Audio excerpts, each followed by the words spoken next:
Buenas noches a todas y todos. Yo soy Mireya Imas y esto es Observatorio Cotidiano, una mirada desde las ciencias de la sustentabilidad. Y hoy vamos a platicar de cómo crear ciudades sustentables para todas y todos. Y para ello me acompañan en el estudio Silvia Emanueli. Ella es coordinadora de la Oficina para América Latina de la Coalición Internacional para el Hábitat. Silvia, muchísimas gracias por estar aquí con nosotros. Buenas noches. Enrique Flores, él es expresidente. Perdón, Enrique Ortiz Flores, ya te ando comiendo el apellido de tu papá. Sí. Él es expresidente de la Oficina también para América Latina de la Coalición Internacional para el Hábitat. Y está con nosotros también Marcos Massari Iriart, él es el director de la Facultad de Arquitectura de la UNAM. Y entonces, bueno, pues vamos a platicar con ellos ciudades, para quién, cómo y cómo ser sustentable sin morir en el intento, ¿no? ¿Cuáles son, para poner en contexto, hoy los grandes temas del desarrollo en las ciudades o para las ciudades? Bueno, yo quisiera comentar un poco. Estamos regresando de Hábitat 3, que es la tercera conferencia de Naciones Unidas sobre asentamientos humanos.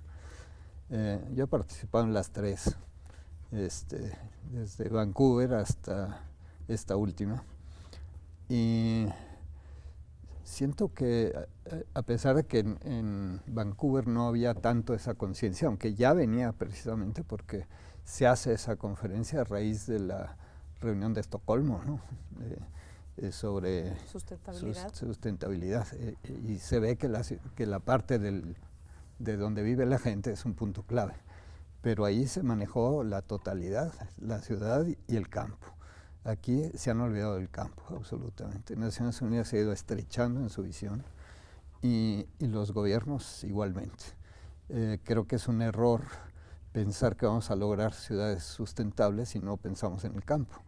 Y creo que esta situación de Hábitat 3 fue un poco, a mi modo de ver, careció de ese otro aspecto, ¿no? O sea, se estrechó tanto mirada, ¿no? Más integral del territorio. Que todo se le pone a las ciudades y el territorio está siendo despojado absolutamente de la gente. Hay mucho sufrimiento. Las comunidades son las que han mantenido los bosques, las que han mantenido los lugares de pesca, las que han mantenido la naturaleza, la producción de alimentos.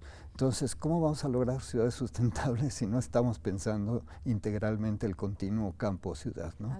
Esa fue una de las críticas que llevamos a esta última. Pero ¿a cada cuándo se hacen estas sesiones de hábitat?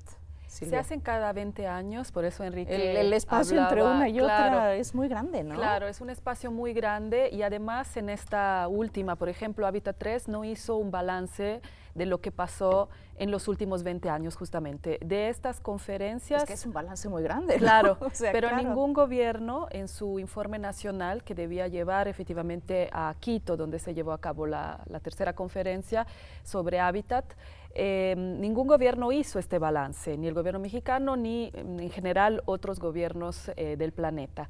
Entonces, efectivamente, se dejó un poco así en el aire lo que fue la Agenda Hábitat 2, que seguramente tenía algunos elementos rescatables. No hay una obligación realmente de monitorear, no hay indicadores muy claros y entonces, pues en este caso también, aun cuando además pasaron 20 años, no hay un punto inicial de dónde partimos, dónde están las causas de ciertas problemáticas de la ciudad, cuáles recetas usamos, por qué no funcionaron, eso no se analizó.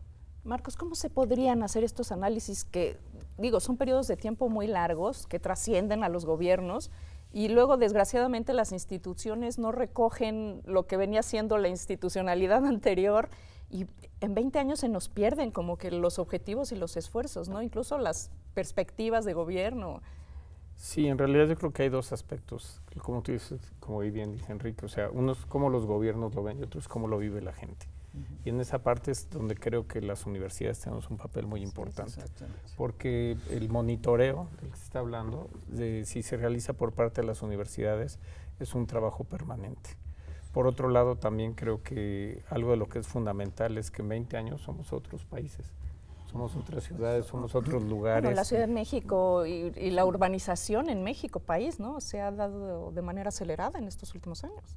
En el país en general. Así es. Y bueno, la Ciudad de México quizás sea uno de los más claros ejemplos con su relación con los estados aledaños y bueno, como bien dice Enrique, con la desaparición del campo, ¿no?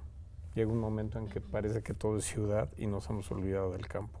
Y esa interacción es algo fundamental para la sustentabilidad. ¿Y esos temas no se discuten en Hábitat? Bueno, de alguna manera se discuten. Yo la visión que tengo después de haber estado en los tres es que por un lado los gobiernos efectivamente no guardan la memoria porque cambian, mientras que la sociedad... O sea que nos reinventamos cada cambio de... No, pero la sociedad sí mantiene la memoria. O sea, los que participamos ahí seguimos participando y se va enriqueciendo. Ahora hay mucho más gente.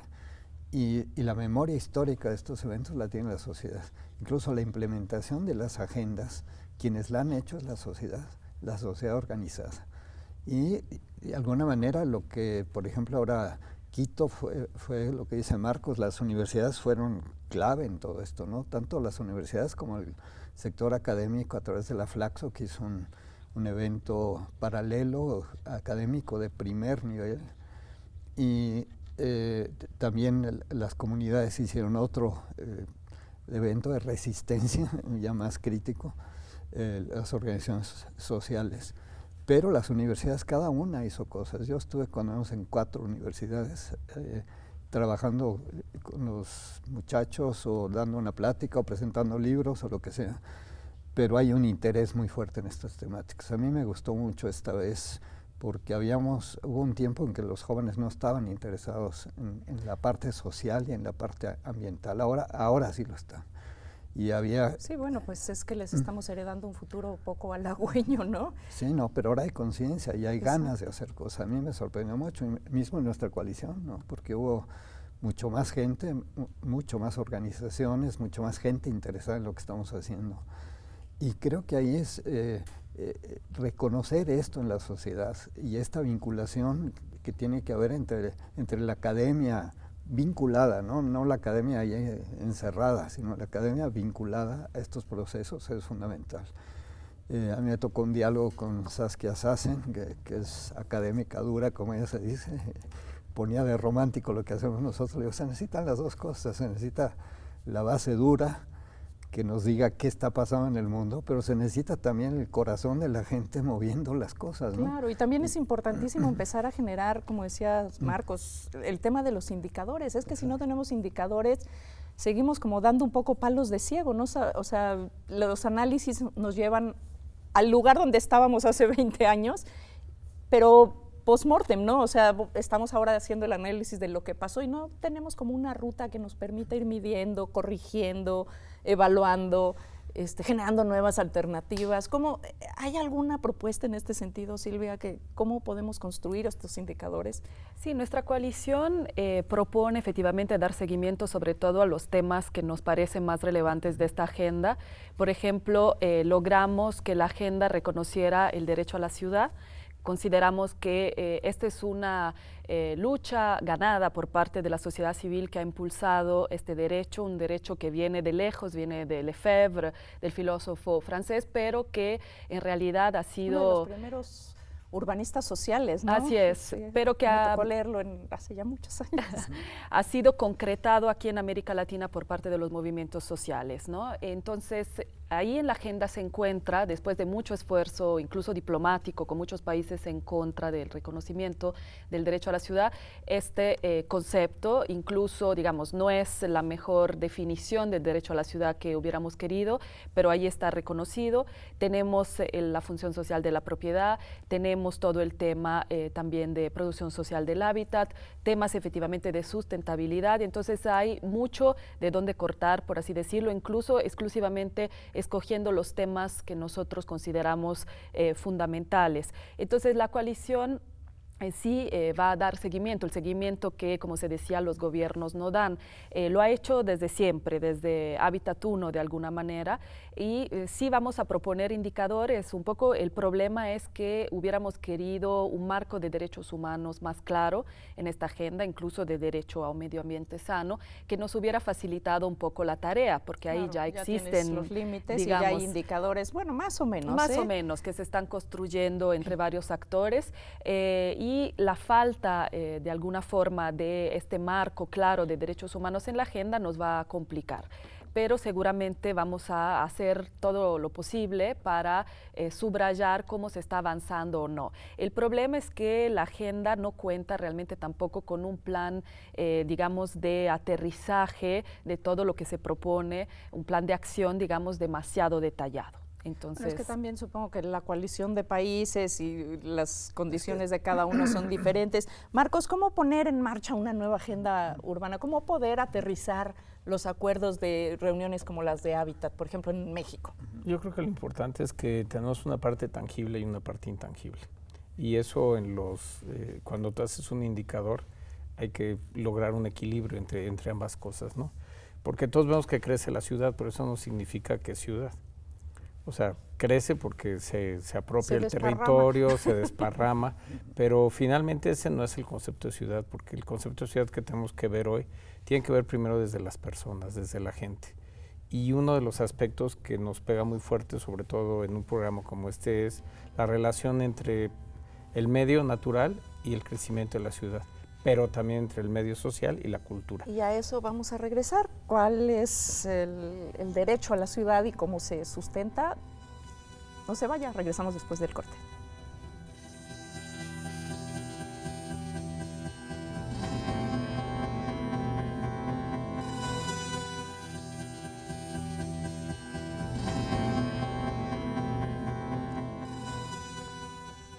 ¿Cómo construimos ciudades para todos, ciudades más igualitarias? ¿Qué es el derecho a la ciudad, Marcos? ¿Cómo se puede aterrizar eso en la construcción de ciudades? Pues el derecho a la ciudad es un derecho de las personas, finalmente. Y lo que hay que construir es ese intangible de las personas. Porque en esta construcción hemos cedido o hemos esperado, más bien, que los gobiernos se hagan cargo de la ciudad. Y por otro lado, el esperar no significa el recibir, pero también lo que nos damos cuenta es que si no hay participación, no hay ciudad. Así es, y bueno, y ciudades como las nuestras, en particular en México, y sucede también en otros lugares de América Latina, Asia, la gente va haciendo ciudad. La gente va construyendo, va generando espacios que no estaban ni planeados, ni en ningún ordenamiento. Eso también, ¿cómo dialoga con la construcción de ciudad? Bueno, mira, yo creo que el problema actual es que hay dos proyectos de ciudad. El proyecto del dinero, o sea, las ciudades están creciendo artificialmente por inversiones, incluso inversiones muy fuertes. Muchas veces torres enteras vacías. Aquí en Santa Fe alguien había hecho el estudio, había 300,000 metros cuadrados vacíos. No importa. Y siguen construyendo. Y siguen construyendo. El problema ahí es la apropiación del suelo, la financiarización del hábitat, ¿no? Que ese es un problema muy grave. Y hay otro proyecto, es el proyecto de la gente, el proyecto de los lugares y de la gente, que tiene que ver con la cultura, con el clima, con el lugar, con todo lo que es la vida, ¿no? Y esas son como dos agendas que se confrontan y que ha sido muy difícil. Por ejemplo, en Hábitat 3 ha venido a predominar el dinero en la última fase a partir del consenso de Washington de fines de los 80, principios de los 90. La cosa se ha acelerado brutalmente en este sentido de la especulación que se invierte en bienes inmuebles en las ciudades, ¿no? La Ciudad de México es un caso, yo creo que casi como de estudio ya, sí, ¿no? Debe ser un caso paradigmático, porque coexisten todas estas modalidades, ¿no? De la ciudad que hace la gente de menos recursos, que a veces tampoco ni en los mejores lugares ni en las mejores condiciones, que además luego eso da procesos de cambio de uso de suelo a otros tipos de urbanización cada vez más sofisticado, con mayores servicios, ¿no? Y el caso paradigmático de Santa Fe, yo no sé si en el mundo hay un caso similar a este? Por supuesto. ¿Sí? Por supuesto. O sea, encima de un basurero son la zona más rica de, del país. Son enclaves de la globalización y sí las hay, por supuesto. Por supuesto que sí, y crecientes. Pero también hay la otra parte. Ahora, esa otra parte hecha por la gente, que la vemos como informal, la descalificamos, y ahí hay una energía social importantísima, lo que llamamos producción social de la ciudad, del hábitat, hecho por la gente pero que necesita asesoría técnica de primera, y es la función universitaria, la función de preparar gente para esta forma de hacer las cosas. Silvia, comentan del derecho a la ciudad. ¿Qué quiere decir? ¿En qué se plasma el derecho a la ciudad? Mira, yo creo que el derecho a la ciudad es un derecho vivo porque no es un derecho que está, ¿Pero qué quiere decir derecho a la ciudad? Para nosotros, en la Carta de la Ciudad de México por el derecho a la ciudad, es el usufructo equitativo de la ciudad sobre la base del principio de sustentabilidad, democracia, justicia social, ¿no? Esto es la definición que en la Ciudad de México movimientos sociales, organizaciones e incluso representantes del gobierno de la ciudad hemos construido como conceptualización, que además retomamos de una Carta Mundial del Derecho a la Ciudad. ¿Y eso cómo se debería traducir en la vida cotidiana de las personas? Pues hay muchísimos elementos en esta carta que ayudan justamente a aterrizar. Por ejemplo, derechos humanos para todos y todas en la ciudad. Un elemento fundamental que es la autodeterminación, que normalmente se asocia a los pueblos indígenas y que en la Carta de la Ciudad de México, por otro lado, se atribuye a toda la población de esta ciudad. O sea, como justamente se decía, la oportunidad de hacer, de construir, de vivir la ciudad un poco de forma incluso independiente de lo que el gobierno de la ciudad pretende, pero en comunicación, ¿no? Entonces hay en esa carta una serie de... ¿Y si hay los espacios para que esto ocurra o son buenas intenciones? Yo creo que nosotros hay un creemos que es sí. fundamental. Las ciudades se han fragmentado y precisamente lo que tenemos que buscar es que ser ciudad no es ser un pedazo de ciudad. Tenemos ciudades que tienen pedazos de construcción social y tenemos otros pedazos que a lo mejor son de desarrollos inmobiliarios, pero la interacción entre las partes de la ciudad, la interacción entre las personas en la ciudad es lo que hace ciudad. ¿Y cómo se hace esa planeación urbana? Hoy en manos de quién está esa responsabilidad y cómo deberíamos de hacer para cambiar y que realmente se pudieran incluir estas otras visiones en esa planeación? Bueno, ahí tiene que ser una planeación participativa. O sea, pero nos cuesta mucho, ¿no? No. O sea, oímos. Es que hay un largo camino trabajando sobre la, justamente, ¿no? Sobre la participación ciudadana. Ha habido un largo camino. México es un buen ejemplo de esto. Y la Ciudad de México en especial ha ensayado estas cuestiones, pero tenemos que ir mucho más a fondo. O sea, a veces la consulta es simplemente poner a consulta lo que ya se decidió, es legitimación, ¿no? Necesitamos, no es consulta, es necesitamos instancias más altas de inserción, de participación. Por ejemplo, el Consejo de las Ciudades de Brasil tiene partes muy importantes que son deliberativas, o sea que el Estado tiene que hacerle caso a lo que dice el Consejo, y en el Consejo está representada toda la sociedad.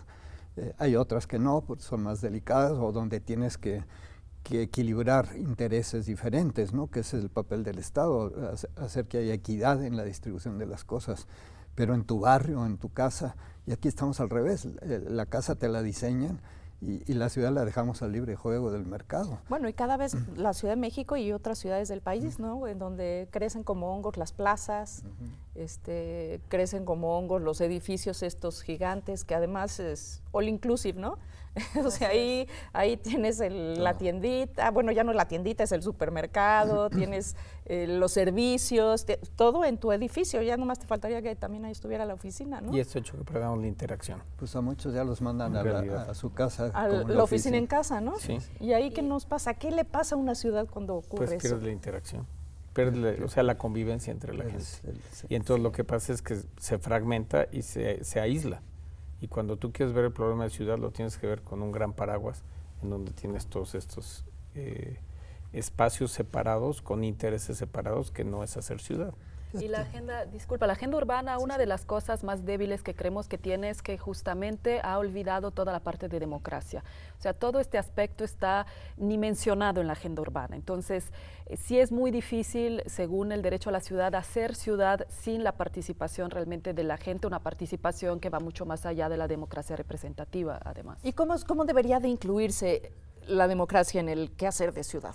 Pues nosotros en la carta proponemos efectivamente una serie de instrumentos, como ya mencionaba Enrique, la posibilidad que no solo seamos consultados, sino que podamos deliberar sobre decisiones relativas a la ciudad, que se construyan herramientas diferentes. ¿Y en qué espacios, por ejemplo, pensemos en el caso de las ciudades mexicanas, en el particular de la Ciudad de México, ¿cómo podrían ser esos espacios? ¿Dónde deberían de estar esos espacios? Bueno, hay espacios en los barrios, por supuesto, ahí es donde... Pero cada vez hay menos barrios, ¿no? Bueno, barrios o nuevos barrios o nuevas comunidades. Lo que pasa es que, por ejemplo, la vivienda la estamos individualizando permanentemente, pero tenemos experiencias de grupos organizados que organizan su territorio y no solo producen casitas, sino producen comunidad, la convivencia en las ciudades. La ciudad está fragmentada, es lo que tenemos que superar, ¿no? Esta ciudad de los que tienen y los que no tienen, los que se encierran y que niegan la ciudad a pesar de que tienen derechos, y los que no tienen derechos y tienen una ciudad que es un desastre. Entonces lo que tenemos es que superar esta situación, porque el sentido de la ciudad es, como decía Marcos, es la convivencia, es la complementación, es el vivir juntos, es el gran estímulo de la diversidad, ¿no? Por ejemplo, los planes de desarrollo urbano que pues nosotros hacemos cada 3 años en las delegaciones, cada 6 años en la ciudad o cada 6 años en el país, ¿no? Como, ¿qué papel están jugando? Digo, la percepción social y también en la academia es que la mayoría de estos planes no se cumplen, o sea, son cartas de buenos deseos. ¿Cómo podemos hacer que sean vinculantes realmente estas propuestas y que ocurran en el territorio? Es que creo que uno de los aspectos fundamentales es que la planeación no es de 3, ni de 6, ni de 12. O sea, la planeación y el pensar en las ciudades no solo permanente, sino es mirar atrás y mirar adelante. ¿Qué es lo que esperamos en realidad? Pero a través de lo que somos, ¿no? Esa es la parte que finalmente, cuando cada sexenio queremos reinventarnos, no nos estamos reinventando, porque finalmente las bases están ahí, la ciudad está ahí, la gente está ahí. Entonces, no solo es una cuestión de poder, es una cuestión de ser, diría yo. Silvia. Sí, estoy totalmente de acuerdo. De hecho, esta memoria a la cual se está refiriendo Marcos, nosotros la llevamos en todos los espacios en los que podemos. Casos, por ejemplo, de producción social del hábitat, otros casos que se vienen gestando desde hace muchísimo tiempo atrás. Nosotros buscamos mostrarlos como casos transformadores, como casos que pueden realmente hacer la diferencia en la ciudad. Y justamente, incluso en Quito, se hicieron referencias a propuestas de hace 20 años. Ahí sí la sociedad civil recordó lo que estaba proponiendo hace 20 años y cómo es necesario mantener esta relación con el pasado y con lo que hemos estado construyendo, ¿no? Entonces, estoy totalmente de acuerdo en lo que está diciendo Marcos. Ahora hay una cuestión. El derecho a la ciudad se construye sobre una perspectiva de derechos humanos. Y hay 2 características de ellos que son fundamentales. Uno, que son universales. O sea, la ciudad es para todos, no para el que pueda pagarla. Eso cambia absolutamente la perspectiva.